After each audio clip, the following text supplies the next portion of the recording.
The story opens inside a men's prison, where inmates are working out in the yard. Suddenly, an alarm sound, ordering everyone back to their cells. As the prisoners move, one inmate corners Sam, a prison guard, and blackmails him.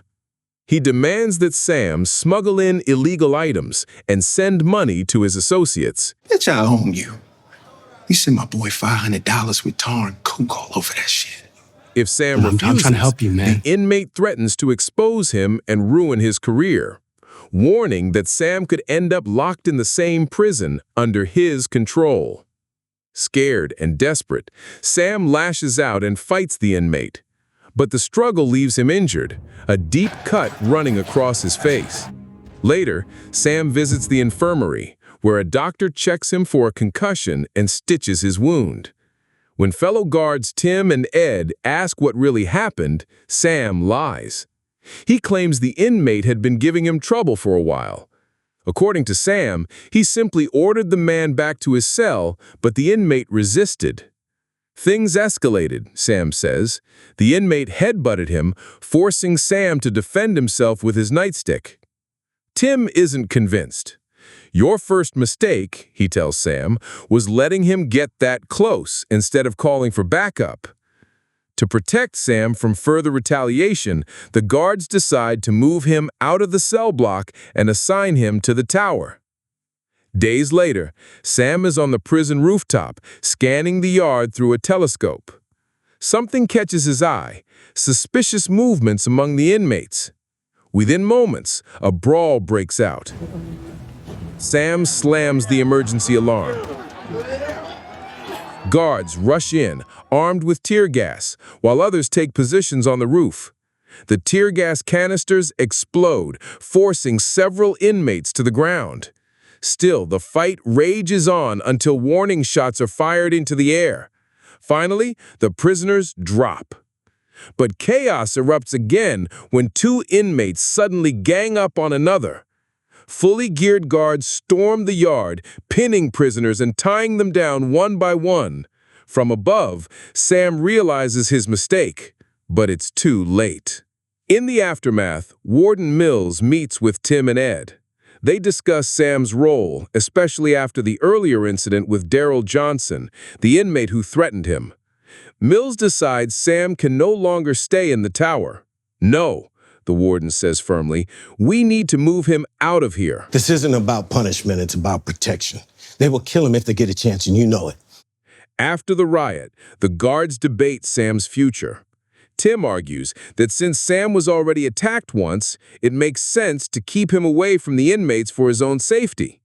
Ed, however, suggests transferring him to another department, maybe receiving, discharge, or even perimeter patrol. Tim keeps pushing back, insisting Sam is in real danger. They'll kill him if they get the chance, he warns. But Warden Mills has the final word. Ignoring both Tim and Ed's objections, he orders Sam to be sent to the women's prison. To make the transfer secure, he even calls for a lockdown. Ed protests that putting Sam in a women's facility could create a new set of problems. Those girls will be all over him, he says. But the warden is firm. If he can't be trusted around inmates here, maybe he needs a different career. It's the women's prison or he's out. Sam has no choice. We follow him as he arrives at the women's facility. Standing to the side, he allows the female inmates to pass. Many of them make playful, suggestive gestures in his direction, calling out and testing his reactions. One inmate in particular, Cherry, takes notice of him immediately. She flirts openly, even whispering, "I need a search, Daddy." The interaction doesn't go unnoticed. Maram Meski, an instructor at the prison, quickly steps in. Suspicious, she asks Sam who authorized his transfer. Sam explains it was for his own protection after an incident in the men's prison. Maram warns him sternly, "Don't think these women are any different. They'll try to use you just like the men did." During one of Maram's classes on human evolution, Cherry can't resist testing boundaries. Sitting at her desk, she positions a small mirror to secretly watch Sam, who stands quietly at the back of the classroom. Later, in the break room, Sam chats with fellow guards. Comparing his first day here to the men's prison, he laughs that it felt like a vacation. The men's block was like a jungle, he jokes, but the other guards cautioned him not to underestimate where he is now. Wait until bedtime, one of them warns. That's when the crying starts. They'll pour their hearts out, tell you every sob story, fake or real. They'll complain about the guards, say we spy on them when they change clothes. Anything to get under your skin. Another adds, don't think it's just the male officers. Corruption goes both ways. This place is dangerous, just in a different way. Their advice to Sam is clear. Act like a robot, follow every rule, and never get personal. That night, the lockdown begins. One by one, guards secure each cell. But then they find trouble. An inmate has a confiscated phone hidden away. Let me see here. Stand and face the wall. The guard shakes his head. What a waste of money. Come on, you know the rules. The tension is clear. Sam's new environment may feel different, but danger here is just as real, only more subtle and unpredictable. Later that night, Sam is assigned to lock the cells. When he reaches Cherry's, she pretends to be reading a magazine. Checking in, Sam asks, "You good?" Cherry flashes him a playful smile and replies that she's fine before softly requesting, "Close 17." Sam locks the door and continues his duty. The following day, Sam stands by the classroom door as the inmates file in. One inmate deliberately shoves Cherry into him. She clutches his jacket, leans in close, and whispers, "I'll see you tonight." A nearby female guard catches the moment and pulls Sam aside. "Get your head straight," she warns, "or else these women will eat you alive." That night, Sam walks the block, instructing inmates to turn off their lights. As he approaches Cherry's cell, he freezes. She's lying on her bunk, exposed, watching him.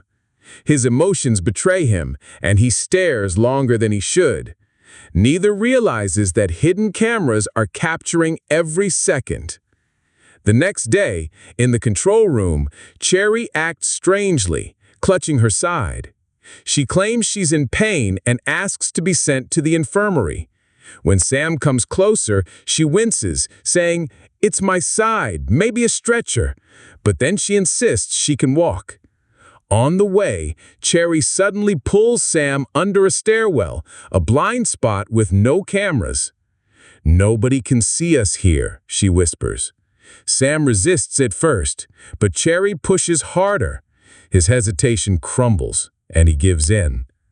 Then everything shifts. Cherry turns violent. She pulls out a sharpened pencil and stabs Sam repeatedly in the neck, over and over until he collapses. She screams for help, crawling out from under the stairwell, pretending she survived an assault. To everyone watching, it looks like she fought off a guard who tried to rape her. Sam's inexperience and misplaced trust made him the perfect target.